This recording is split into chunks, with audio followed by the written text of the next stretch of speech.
We're in a very exciting section of Matthew. Matthew 5, 6, and 7 are what we call the Beatitudes. But they are more than just that. They are a way to live. Even though you live in this world, it's like you're living in another world. The modern phrase would be you're in two dimensions. And so the spiritual dimension versus the physical and the carnal. So when Jesus is teaching about certain things, he says, you naturally know I knew these aren't going to work. I'm going to hope that I got a marker working. You naturally know but I'm going to teach you about a higher way of living, a higher way of thinking, a better way. And so he's going to take us and get us to think about things differently than we would naturally. So naturally, I'll tell you, if somebody comes along and pokes me in the chest and looks at me like that, I want to poke it back naturally. That's just our karma. That's And Jesus says, okay, that's what people do, even religiously.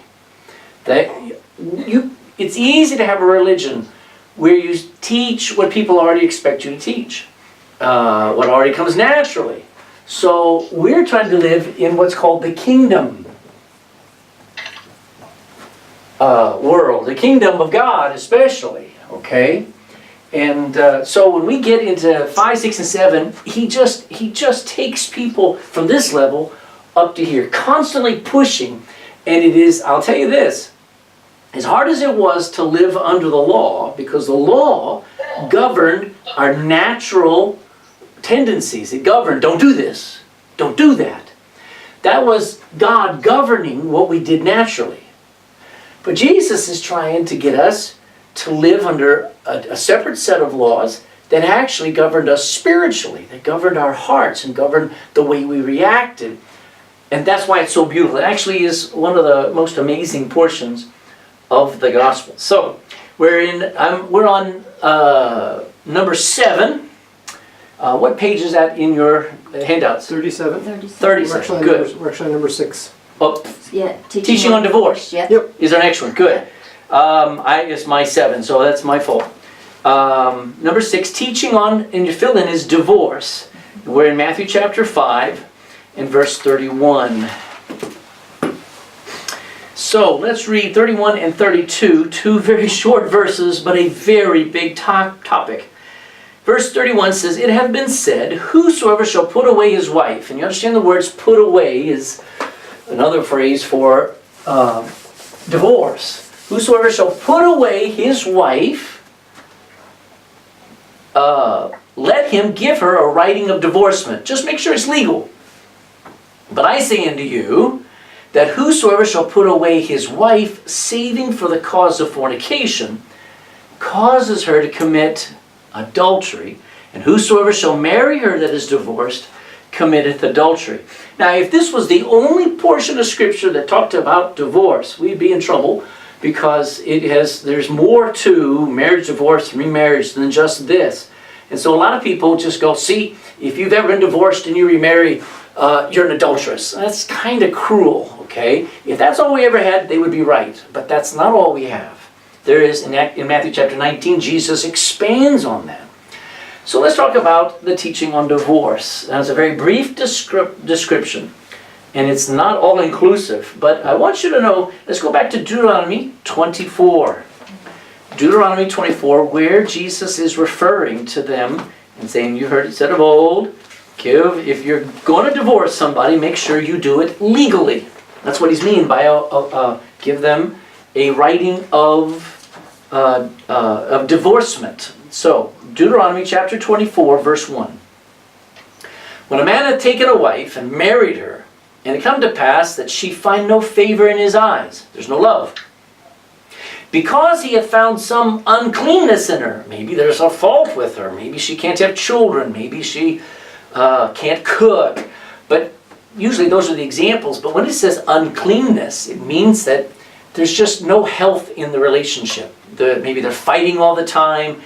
Uncleanness is a big picture. It usually meant unhealthy. If you said something was unclean, it was because they were diseased. So say you marry somebody and she can't have children or whatever may be going through. To the husband, he says, She's not what I expected. Then let him write her a bill of divorcement, securing that, okay, this girl's not just being used, they actually officially got married, and now he's officially divorcing. It's a public thing, it's not a secret thing, not just getting rid of somebody. And give it to her hand and send her out of his house. Sounds very cruel, but it actually was for a reason we'll talk about in a minute. And when she is departed out of his house, she may go and be another man's wife. She's not bound to that first husband. And if the latter husband hate her, and write her a bill of divorcement, and giveth it her hand, right? Now again, God, through Moses, is having him write out possibilities. Okay, so she's not loved by the second husband, not wanted by the second husband, and send her out of his house. Or if the latter husband die, which took her to be his wife, her first husband, her former husband, would send her away, may not take her again to be his wife. After that she is defiled. Now I want you to circle that word defiled, because divorce does hurt people. Divorce defiles your heart. When you've gotten into a marriage and you've had to break it up, it's hard to recover. But anyway, after she's been defiled, meaning she's been with another man, you don't bring her back into the first husband's home. For that is abomination before the Lord, and thou shalt not cause the land to sin, which the Lord thy God giveth thee for an inheritance. So, Old Testament instructions on divorce are found here in Deuteronomy 24. Look what Moses allowed men and women to divorce over. Generally, a loss of love, discovering something unclean or unhealthy or a defilement. Say if you find out your wife that you thought was a virgin, you find out she wasn't a virgin. Do we have anybody in the Bible that did occur to? Where somebody was getting ready to get married and they found out they were not a virgin. Wasn't Hosea's wife, was it? No? No, he went out and found a woman who already was an harlot. Oh, right. Mary and Joseph. Oh, yeah. All of a sudden you find out you're not a virgin. And so he quietly puts her away. For all practical purposes, they were married. They just had not consummated it, had not had the ceremony. And so he, for all practical purposes, he gives her, he's preparing to put her away.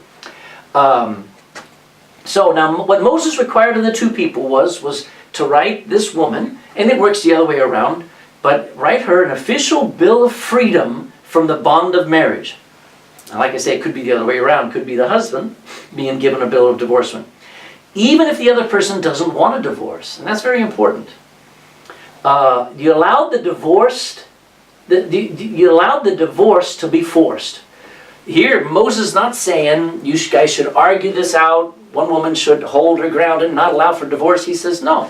If one person doesn't want to be married, he can give a bill of divorcement. Roman number 3, send her away. This is what the requirement, that from owning you anything, you're now free. There's no responsibility back on the relationship, making them free. And she and the other person can marry anyone now and not be seen as bound to the previous marriage. The only stipulation is that once one of them has remarried or been defiled by another spouse, they cannot go back together with their previous mate. It protected physical abuse. So if somebody's forced to be married to someone they no longer wanted to be married to. So can you imagine if you, especially, we're dealing with Old Testament scenarios, we're dealing with farming people who would be widespread, and people would be alone, living miles maybe from anybody, and they're in an unhappy relationship, and somebody says, I find no joy in this marriage, whatever.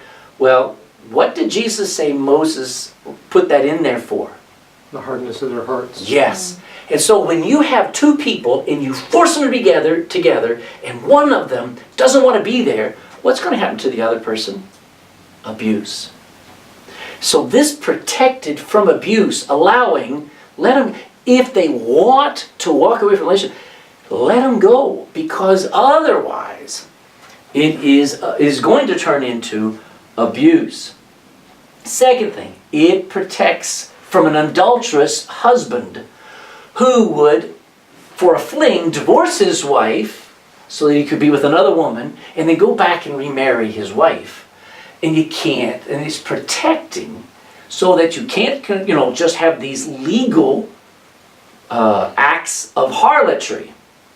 So, I want you to notice that divorce does defile. I don't believe divorce is ever a blessing. It may be necessary, but it is never a blessing. So, the idea is, whosoever shall put away his wife, let him just give her a writing of divorcement. So Jesus says, everybody knows that at level A, at the norm here, divorce for any reason. That was how they talked. Now, I don't believe divorce was very widespread. That was not the issue. The issue is that people could get a divorce, and people had this idea of, okay, well, if things don't work out, you can seek a divorce. But Jesus pushes everybody up to another level, I call it level B, it doesn't matter, and he says, but I say unto you, going back to Matthew,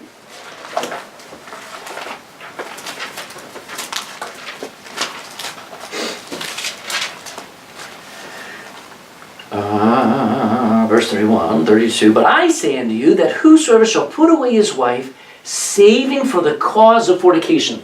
So, Darren, who's the instigator of the desire to divorce? In this case, it's talking about putting away your wife, so it'd be the husband that's wanting to put away the wife. So here's the husband who says, I no longer am in love with my wife. I no longer think my wife is worthy of me. I think my wife is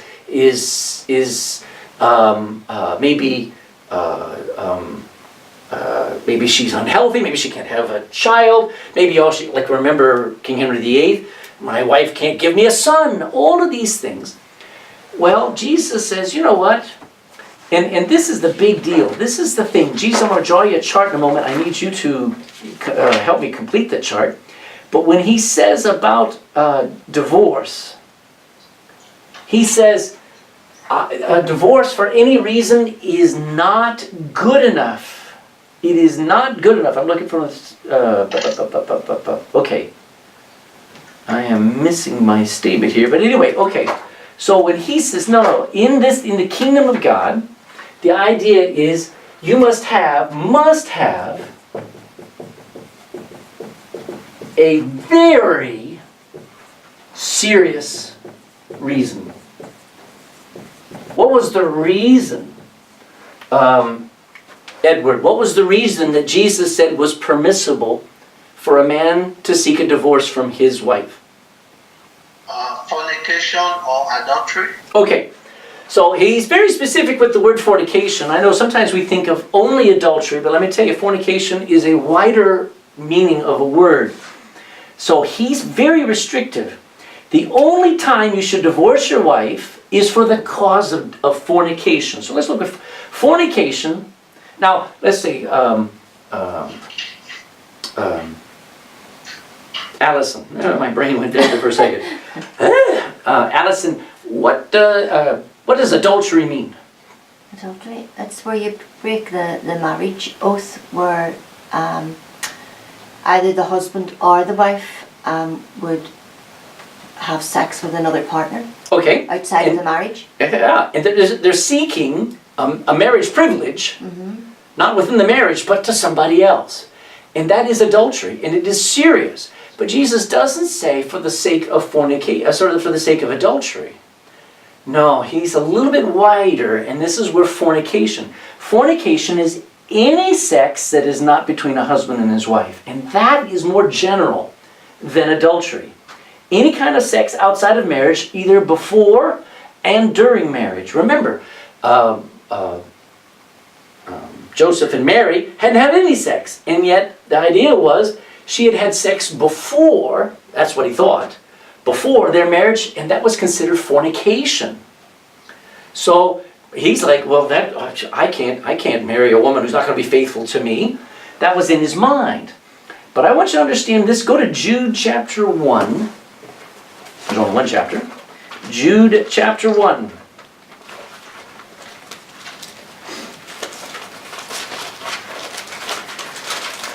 Jude chapter 1 and verse 7. Here's the judgment of God. I want you to see the use of the word here, because there are 7 uses of this word fornication that give you a bigger view than just premarital sex, but it's actually any sex either in or before marriage. Verse 7 says, even as Sodom and Gomorrah. What kind of sex was that they had? Oh, it was filth. It was filth. It was homosexual. So even as Sodom and Gomorrah and the cities about them, in like manner, they gave themselves over to what? What's the word? Fornication. So they were addicted not to sex between men and women, but to men and women and women. So the word fornication is more than just what most people think is fornication is sex before marriage, adultery is wrong sex after marriage. No. Fornication is wrong sex outside of marriage, whether you're married or not. So here it was immorality and perversion. Yes. So even if you're married and you find out your husband is homosexual, and he's with other people, or let me go even further, because in the Old Testament it got very, very graphic. What if you find out I hate saying it, but into bestiality? Or let's be very plain, somebody's addicted to pornography. Now let's pretend we're under the Old Testament. Somebody is very lustful and is just, they I don't even like describing it. They're into drawing pictures back then. Should a wife, under the Old Testament, should a wife be allowed, or not allowed, be forced to live with a man who is a pervert? Under the Old Testament, no. That's why the word. So Jesus says, all right, even under the New Testament, if you're married and this guy is a pervert, now Jesus just saying, basic things saying, that's the only time, that's a serious reason, then divorce is allowed. And I don't think that a woman should say, I just found pornography under my husband's couch or whatever, I'm divorcing him. That would be stupid. You need to try and reconcile. But if he doesn't want to change, can you imagine living in that type of scenario? Jesus is not creating a bondage that is unbelievable for her to have to deal with. So I list 3 of the 7, homosexuality, bestiality, pornography, are what Jesus is allowing for as a reason for divorce.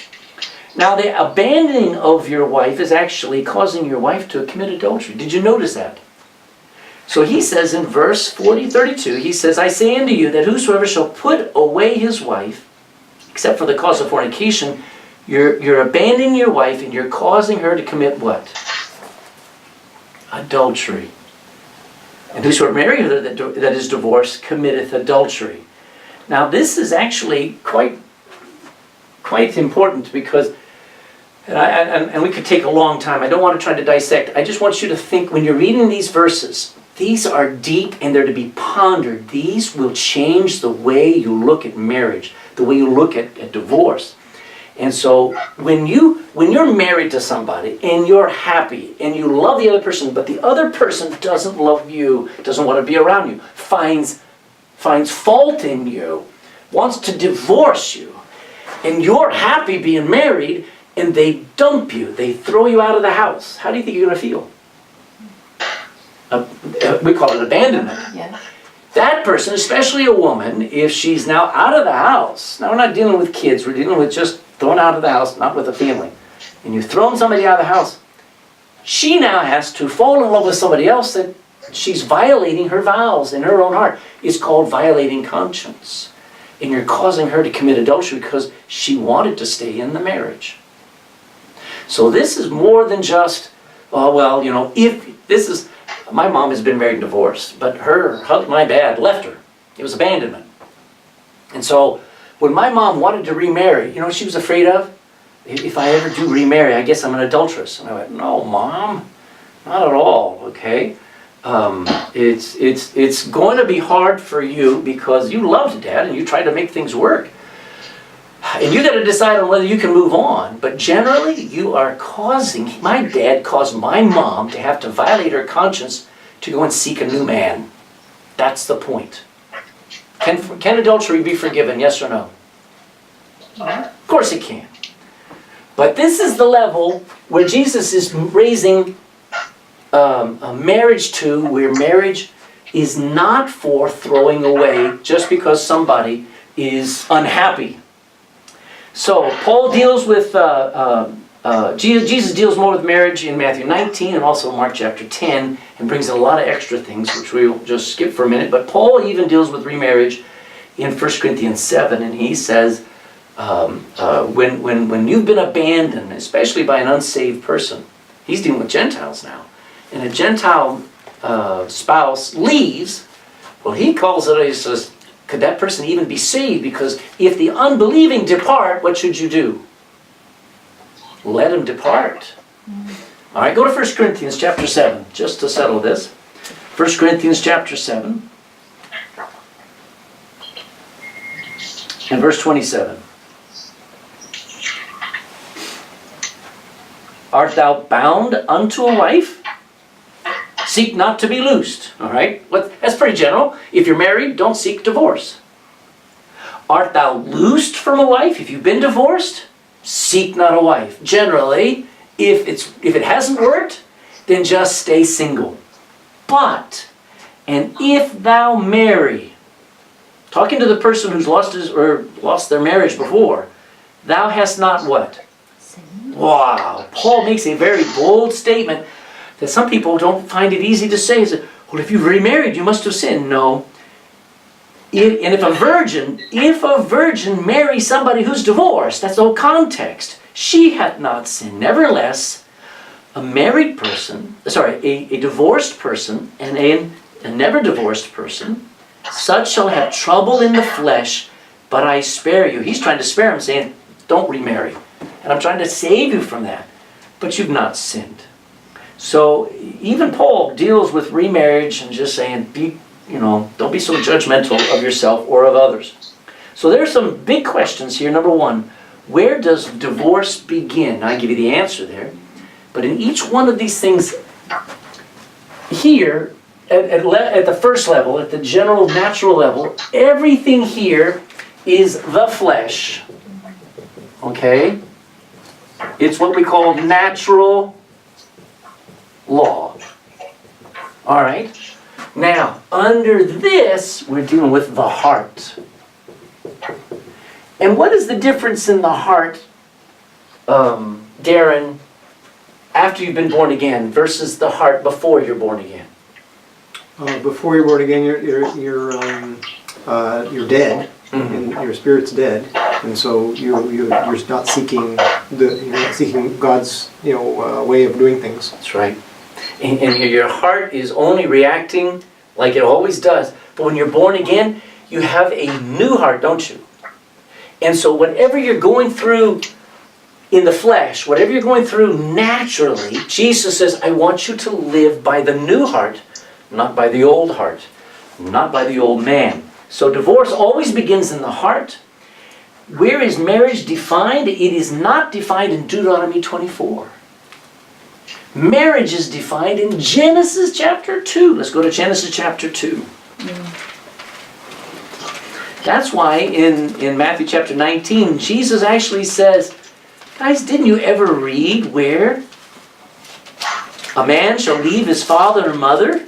All right, so this is where marriage is defined. People who are pro-divorce, they always run to Deuteronomy 24. Well, I hate divorce. I know Deuteronomy 24 makes an allowance. Even Matthew chapter 5 makes an allowance. But marriage is defined in Genesis chapter 2, verse 24. And it's right here that says, therefore shall a man leave his father and his mother, and shall cling, stick unto his wife, hold on to her, and they shall be one flesh.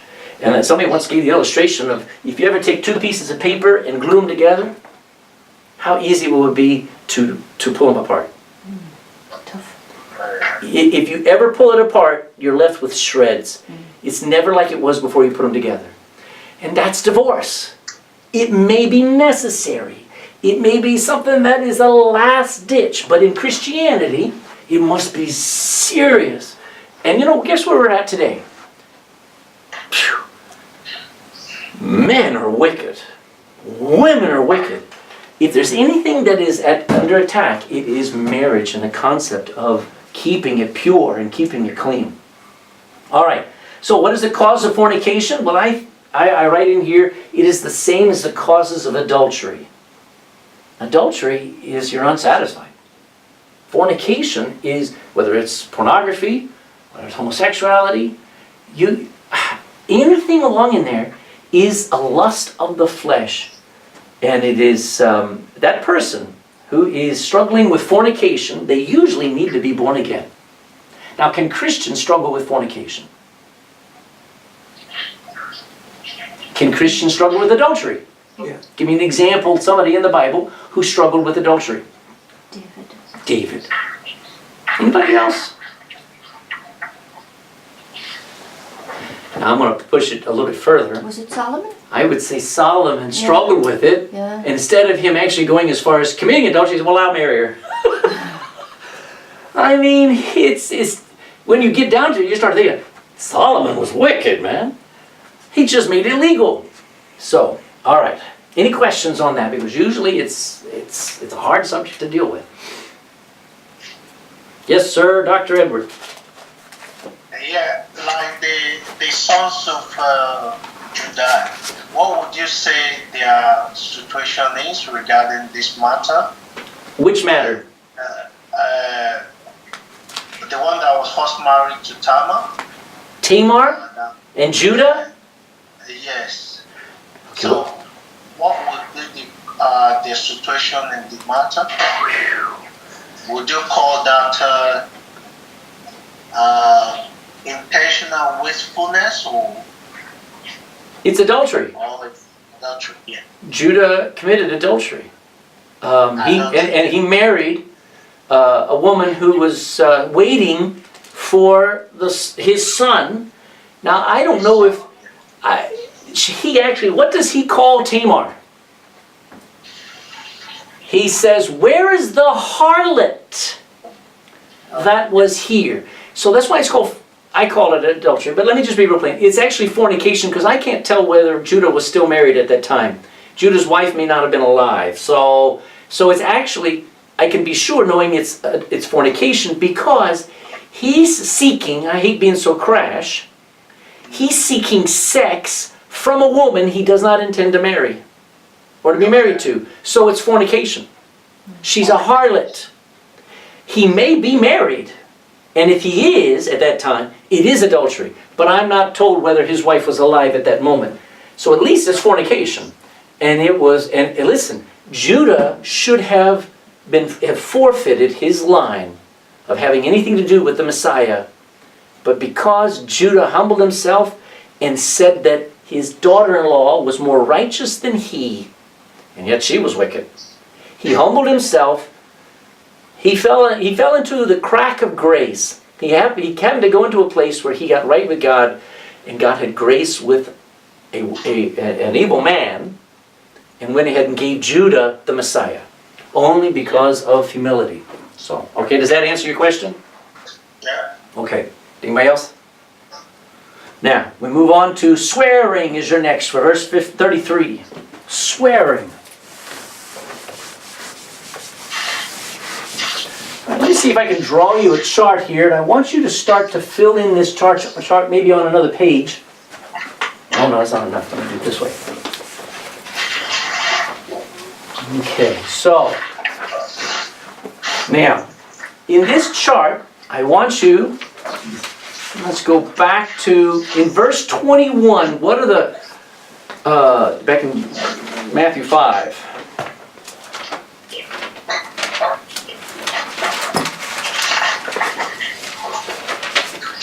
Okay, so I'm going to say 5:21, and the first thing we're going to say is, thou shalt not kill. Okay? Now, this was Old Testament law, and I say Old Testament law plus. Why would I say plus, Darren? Prophets as well. Not just prophets, but it was tradition. They were adding stuff. Now, yes, the Bible says, thou shalt not commit adultery, thou shalt not kill. But he said, extra, Jesus says, you guys keep making up stuff from the Old Testament and you're not pondering what even any of the words mean. So he says, thou shalt not kill. Jesus calls us, pushes us further than just what the Old Testament said. So when he said, thou shalt not kill, in verse 21, anybody see what you read down there and give me his response? What does he say is the emphasis that we ought to pick up as believers in the kingdom of God? Don't even be angry without a cause. No, that's not on 21? Yes, 21. 21, okay. I got a different thing now. Sorry, thou shalt not kill. Who shall kill me in danger? I say unto you that whosoever is angry, agreed, don't be angry. That would be very safe. But I'm going to take you, I'm not going to say you're wrong, but I'm going to say verse 23, therefore, if thou bring thy gift to the altar, and there rememberest thy brother hath aught against thee, leave there and before the altar and go thy way and be what? Reconcile. All right, so the law said, do not kill. Worry about the desire to murder. But instead of, all right, so he's, let's just write this thing, the desire to murder. But Jesus said, worry about the desire to reconcile. You can't be angry and stay angry anymore. You have to reconcile. So now, after that, the second one, verse 27, 5:27, you have, thou shalt not commit adultery.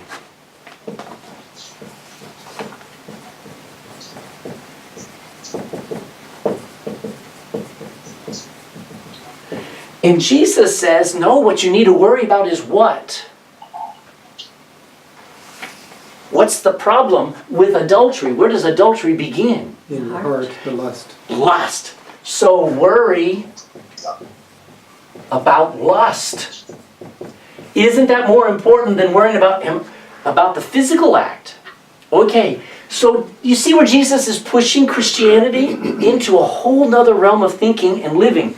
So verse 33, let's get to 33, because he talks about, 5:33, he talks about forswearing.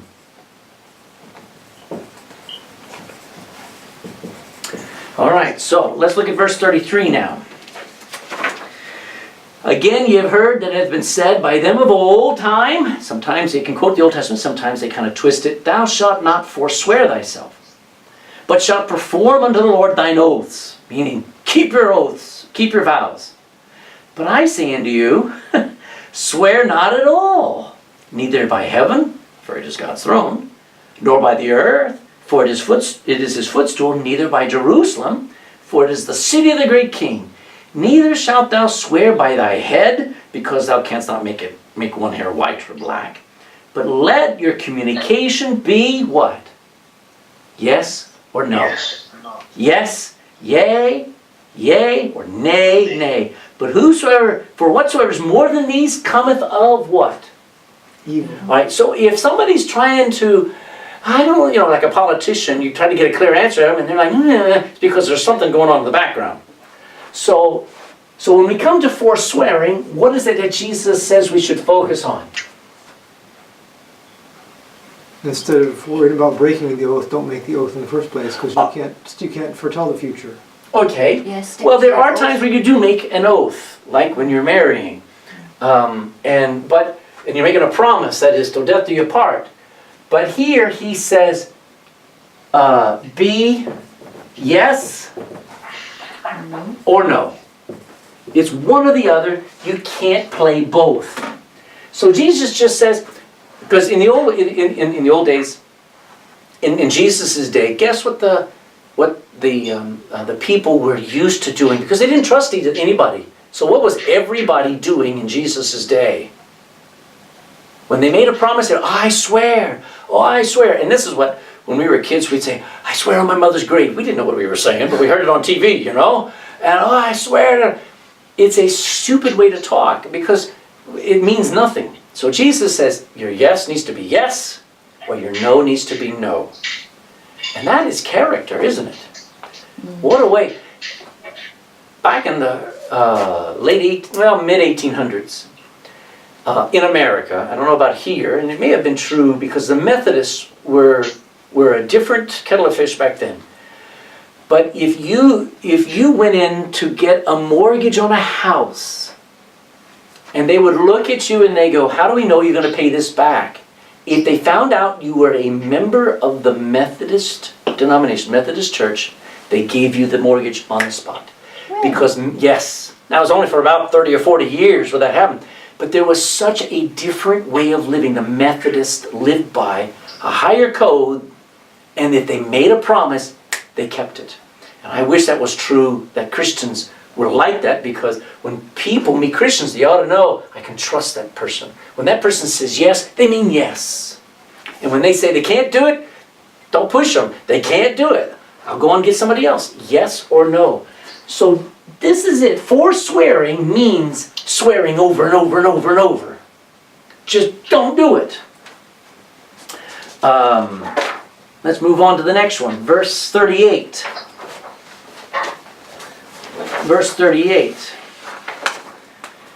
Ye have heard that it hath been said, an eye for an eye and a tooth for a tooth. Now that's good justice, but it's not good personal justice. I say unto you that ye resist not evil. But whosoever shall smite thee on thy right cheek, turn unto him the other also. And if any man sue thee at the law, and if he wins and he takes away your coat, let him have thy cloak also. And whosoever shall compel thee to go a mile, go with him twain. Give to him that asketh thee, and from him that would borrow thee, turn not away. So in verse 38, what is it that they were living by currently? What was it? Retaliation. Okay, I like that. Retaliation, I like that. Okay, I have revenge, but they were constantly retaliating or seeking revenge. Somebody hurts you, take them to court, you know? Seeking revenge. And what does Jesus say? What is his way? Now yes, did they have the right to go to law according to the Old Testament law? Yes. That's one of the great things about the Old Testament law, was it gave a procedure of how to deal with people who commit a crime against you. And we're talking about personally as well. But if you apply eye for an eye and a tooth for a tooth with everyone you deal with, what is the normal phrase? Most everybody will be either with one eye or toothless. Okay, so Jesus moves to a new realm, or to another level. What is the new level? Forgiveness. Okay, it is forgiveness, but it's more than that. Did you know this is actually only half of the work that forgiveness offers? And that is, go the Extra mile. second mile with those that have hurt you. And that is revolutionary.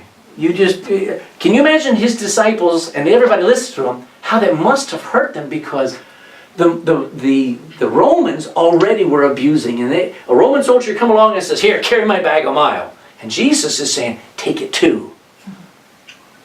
Now, what good was that? Darren, what could possibly be good about that requirement on Christians? Well, a couple things. One is the testimony. Excellent. But the other thing is also a humility. You know, you're not being self-centered. Wow. Is that easy? Are either of those easy? Well, it depends on what you mean by easy. But no, in the flesh, it's impossible. Very good. But you know, if you look at things from God's perspective, They're better. It's a very minor thing. I agree. My flesh will always scream when I have to humble myself. My flesh will never want to do what Christ says. But if I'm under the dominion of the Spirit and under the dominion of God, I ignore my flesh and I do right and I end up better. And also our world, as you said, our testimony, the world around us is better off, because one godly Christian light can illuminate a lot of darkness. So when you have one who, when they are offended, and when they are abused, and when they are rejected, and when they are martyred, and they stand true, and they stay sweet, and they glorify God, and they love their enemies, the world goes, what did we just do? So it is, again, this new way of living is called kingdom living. It is how Jesus says, this is how you live in my kingdom. Let's go to number 9. Just for the fill-ins. Oh, what am I filling? Paying back blank for blank. Yes, I'm not there. Teaching, he's teaching on not always paying back evil for evil. I forgot about that. Thank you. And the other fill-in. And the next one is Jesus is actually teaching biblical pacifism. But I use the word biblical in front of that because a lot of people want to be pacifists, but they're not biblical pacifists. Let me quickly say, biblical pacifism is turning the other cheek, but it is not that we should allow others to murder or rape or smash things while we stand passively by. A true pacifist doesn't get involved in anybody, and that's not right. But when somebody hurts us, we let them. That is where it, because you talked about in the flesh, an unsaved person is not going to be able to do this. One of the ways you know you're saved is that your flesh says, I can't do this, but there's a voice inside that says, but I've got to. Because there's another conscience inside of you. It's the Spirit, Holy Spirit of God. Now there is a limit. If you're living this way, Mm-hmm. then when something happens and the flesh takes over, like something happened to me in work, and I turned around and said to one of the girls, because I try to always live this way, with God's help, and I turned around and said to one of the girls, I was ready to thump her there. I really was. I need to calm down. Yeah. I need to take 5 minutes out of the room. And she passed it on to the nurse, and the nurse for a while tried to keep us out of each other's way. And she says, you know, when that girl told me you said that, she says, I was shocked. And I thought something had to be seriously wrong because it's not like you at all. So I was sorry that it happened, but it proved to me they can see. Oh my goodness, yes. Mm-hmm. Yes, they can. Yeah. That's why Jesus said, let your light so shine before men. This is how our light shines. Our light is shining, and there's like 15 things here that we're going through in 5, 6, and 7. So pacifism, when somebody, so there's a limit. When a person attempts to hurt us enough to put us into the hospital, that's when you got to stop them. And that's why I teach, that's why I taught all our kids. We had them in Taekwondo. I taught my kids, look, somebody comes along to my son Joel and pushes him, he just keeps walking. But if somebody pulls out a knife and tries to stab him, it's time for him to grab their hand, throw the knife away, and kick them hard and then run. Because a true pacifist doesn't fight at all, but a biblical pacifist says, this guy will kill me. And that is wrong. And it could stop me from being a dad. It would stop me from being my dad's son. So especially if they're going to physically maim me or whatever, I can stop them and get away without actually turning the knife on them. That would be justice, but that's not what we're doing. So when somebody says something against us, we let them. When somebody robs us, we let them. But when somebody's robbing someone else, we intervene. It would be stupid. And I told my kids this, I said, if somebody comes along and says, give me your wallet, guess what you do? Give me your wallet. just if it's just one guy, and if you can sense, like normally these people who tries to mug you or steal from you, normally they have prepared for the fact you're going to fight. So if you try, you're going to end up hurt. Just give me your wallet, okay? Now, again, there are extremes, but you don't fight. But when someone's robbing someone else, guess what we do? If I see somebody being robbed, I intervene. The idea is that we do not seek revenge for ourselves, but we yield our rights and our demands as Christians, knowing that God granted those rights to us and can, on a whim, God can suspend them. So if I have the right to be respected, do I have that right? Of course I do. But if somebody doesn't respect me, evidently God has suspended that right at that moment, and I'm to be humble. As Darren said, it's a time for me to be humble. I have the right for somebody to speak to me respectfully, correct? That is right. You speak to me right. But if they don't, God has suspended that right. He gave me the right, and he can say, no, right now I'm taking that right away. Let's see how you handle when you're under pressure. And that's a big deal. No longer do I worry about what the person's doing to me. I worry about, what are you trying to teach me? And I yield to it, and I yield my cloak, or I turn the other cheek, and I stop demanding my rights, and I let the Spirit of Christ be more important to me than the spirit of the flesh. All right. Let's see. I also make a point here. If you don't do that, you're going to become hateful, angry, bitter, and vengeful. And you will, if you're not careful, if you don't humble yourself, you'll become a tool of Satan and not a tool of justice that you think we are. Another point is, that doesn't mean that you don't point out somebody's injustice. So if somebody's rude to you, say your boss is talking to you really rudely, everybody else he's nice to, but to you he just tears you down every time he see you, it would be right for you to take the boss aside and say, I have to tell you, your words hurt. There's nothing wrong with that. You're not supposed to just be a doormat. Any woman who has a husband that is abusive to her needs to be able to say, that is wrong what you're saying to me. That is wrong what you're doing to me. And yet she says it out of love. So, number 9 for you. Teaching on conquering your enemies. Let's look at verse 43. Ye have heard that it hath been said, thou shalt love thy neighbor and hate thine enemy. But I say unto you, love your enemies. Bless them that curse you. Do good to them that hate you. And pray for them which despitefully use you and persecute you, that ye may be the children of your Father, which is in heaven. For he maketh the sun to rise on the evil and on the good, and sendeth rain on the just and on the unjust. For if ye love them which love you, what reward have ye? Do not even the publicans the same? And if ye salute your brethren only, what do ye more than others? That's the challenge.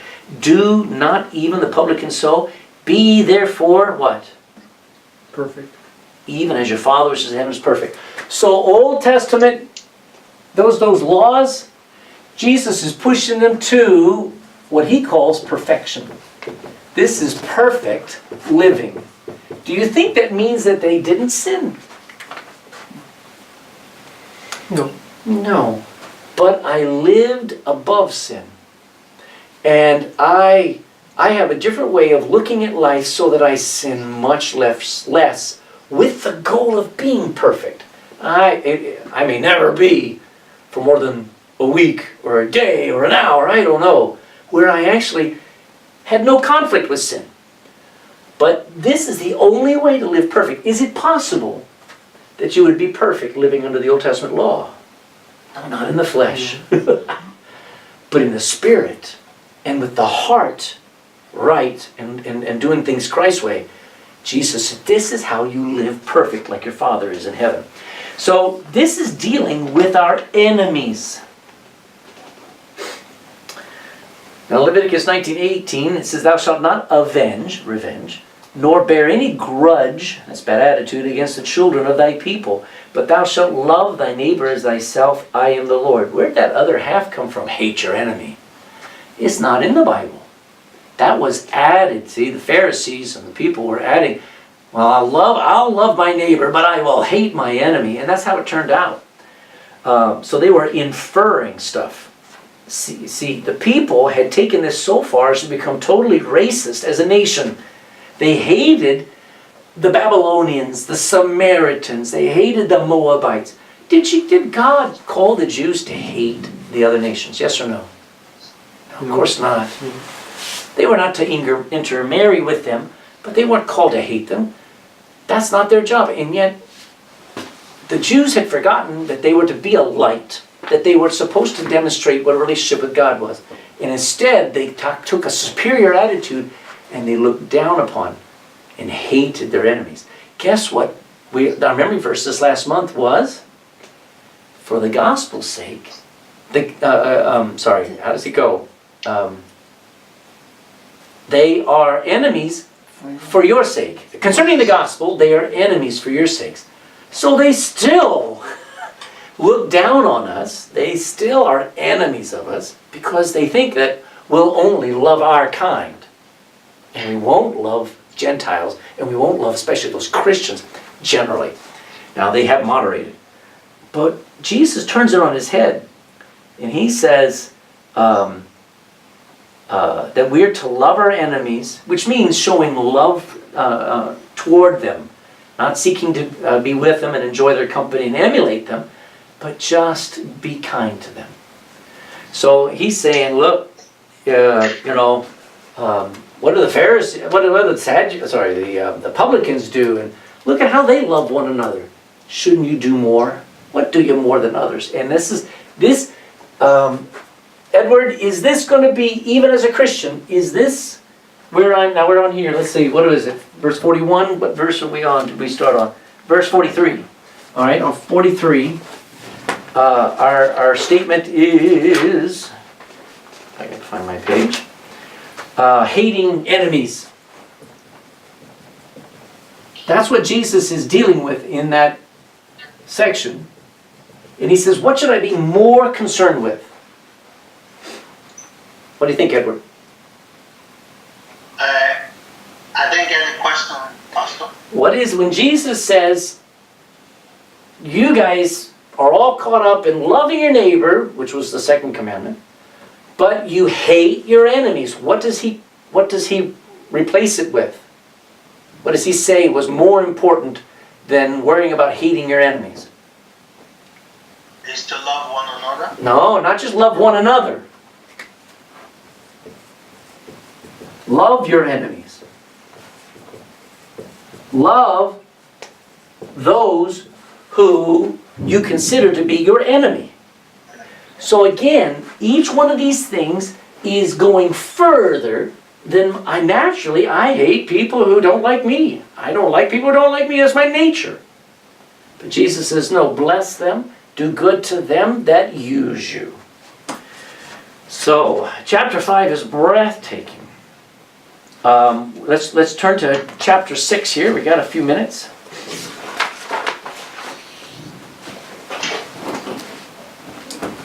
And as we pick up in verses 1 to 4, Jesus is talking about giving your money to good causes. So alms, let's read about alms in verse 1. Take heed that ye do not your alms before men, to be seen of them. Otherwise ye have no reward of your Father which is in heaven. Therefore, when thou doest thine alms, do not sound a trumpet before thee as the hypocrites do in the synagogues and in the streets, that they may have glory of men. Verily I say unto you, they have their reward. But when thou doest alms, let not thy left hand know what thy right hand doeth, that thine alms may be in secret. And thy Father which seeth in secret himself shall reward thee openly. Now alms giving means giving to the poor. That's what alms giving was.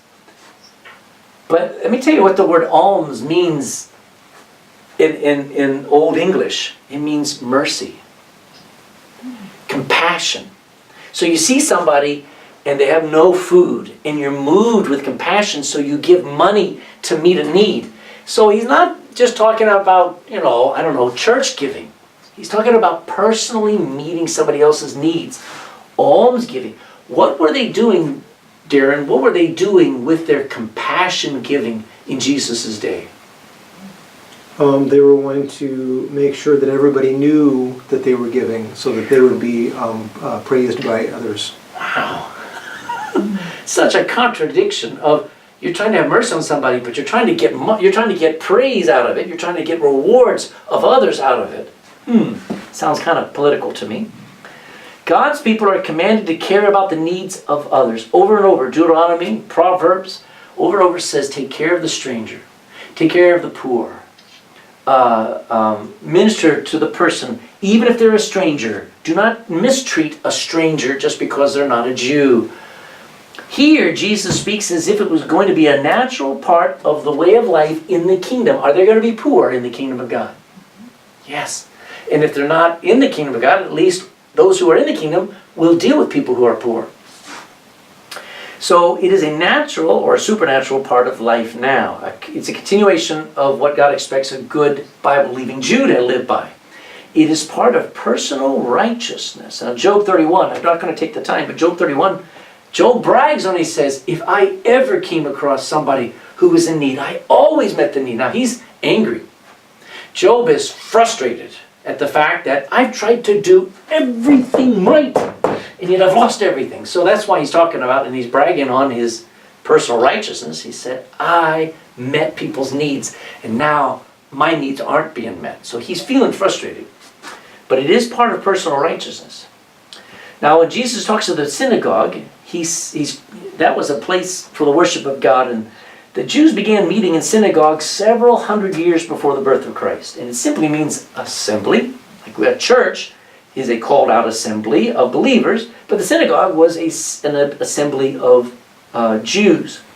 Now, one would start, a synagogue would be started if at least 10 men decided to meet as a group to locally worship God. Now, the norm for the day was a great show of personal righteousness instead of just living righteously. So you see all the flamboyant giving in the temple there in Matthew 21. They're all coming in, and the ding and the ring of all of the coins and anything priceless going into the offering boxes in the temple was something to behold. People came and they watched giving, and Jesus went there with them, didn't he? Jesus came with the disciples, and he says, watch this. And they saw how people gave out of their abundance. He says, now watch this. And a widow woman came in 2 of the tiniest little coins you ever imagined, and she dropped them in and then hobbled off. Jesus said, that was awesome. And they went, that was the smallest amount. She said, yeah, but they gave out of their abundance. She gave all she had. And he praised her. So people would go and watch because it was such a flamboyant thing to do when they gave. That's how come I'm kind of, listen, churches take up offerings, and that's okay. I don't find fault with it. But I decided when we came to Ireland, and I liked how they did it up north. We had an offering box at the back of the church. And nobody made a big show of it. People went up at different times, so there wasn't a long queue, and you weren't passing the plate and all this stuff. I just like it to be kind of secret. Kind of, don't worry about it. So, a hypocrite is an actor, a fraud. They're unreal. A hypocrite is what the Bible calls a reprobate. Somebody who's not real. Now the teaching is clear. If you want your giving to count with God, count for rewards in heaven, then do it the right way. If you ever give to meet somebody else's needs, give so they don't even know who gave it to them. Don't ever give so that other people know about it. If people see you give and know how much you give, they will be impressed and they will honor you for a good deed. But that's going to be your payback. That's all the reward you will ever get. Don't announce your intentions and that you are making a great sacrifice. Jesus used an extreme illustration. Don't let your left hand know what your right hand is doing. Now my left hand doesn't know anything. But he's given an illustration that they usually work together, don't they? But when it comes to giving, this arm is busy doing another thing, and this arm is quietly giving. That's his illustration. Give as secretly as possible, seeking no payback or honor from men, and the payback from God will be immense. And the idea is to trust God to repay you, not people's response to your actions. Isn't that precious? So when we get to chapter 6, verse 1, and we deal with giving, we'll say almsgiving here. What would you say, Darren, is his new focus?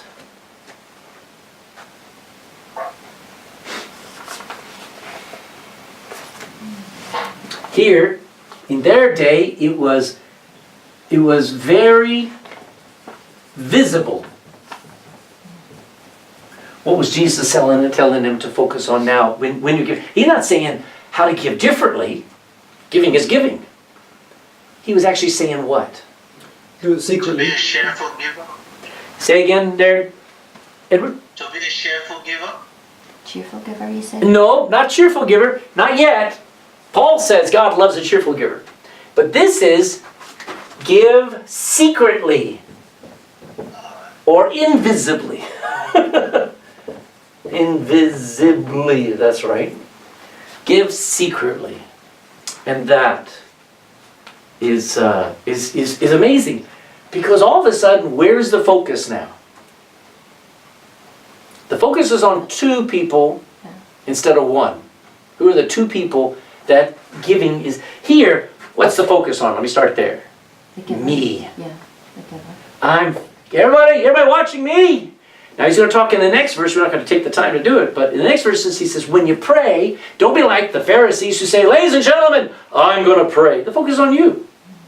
And he says, when you fast, don't go around saying, oh, I've been fasting for 6 hours. When you give, it's not about you. It's about others and about God.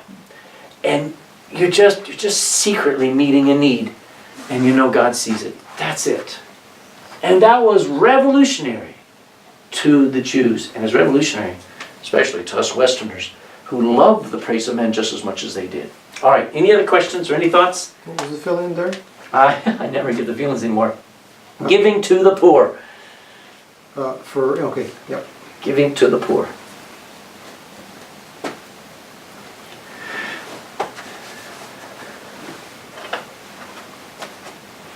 All right, we'll make much more time next week. But you believe it's already November 1st? I know. Yeah. 2018 has flown and gone, come too fast. All right, so what do you think of this list? When you start to see, and we'll see it this next year, when you start to see how differently we live by, can you understand?